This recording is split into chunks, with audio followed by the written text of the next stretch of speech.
My family is currently popping champagne in a mansion they haven't paid for yet, celebrating the fact that they managed to legally erase me from my grandfather's will. And honestly, I've never been happier. They think they won. They think I'm standing here with absolutely nothing while they split a $20 million estate. But here's the thing about my grandfather. He wasn't just rich. He was the smartest man I ever knew, and he saw their greed coming from a mile away.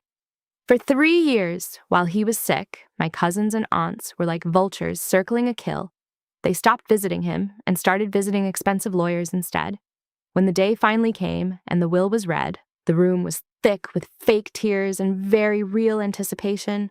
The lawyer looked me dead in the eye and said, "To my grandson, who stayed by my side, Aoi, I leave my collection of old, dusty journals and the key to the garden shed."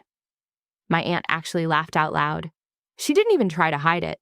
They got the real estate, the stocks, and the offshore accounts. I got a box of paper and a rusted piece of metal. They kicked me out of the family house that same afternoon, telling me to take my trash and get out.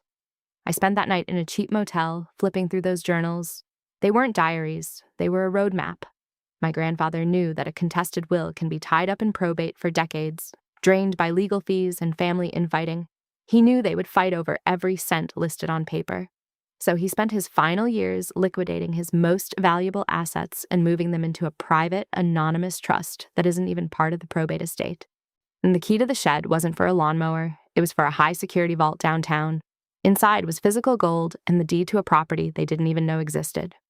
While they're currently suing each other over a mansion that has a massive hidden tax lien he intentionally left behind, I am now the wealthiest person in this family. He didn't leave me out of the inheritance, he protected me from it. He knew they'd take the bait, and they did. If you think justice tastes better served cold, hit that follow button and let me know what you would have done.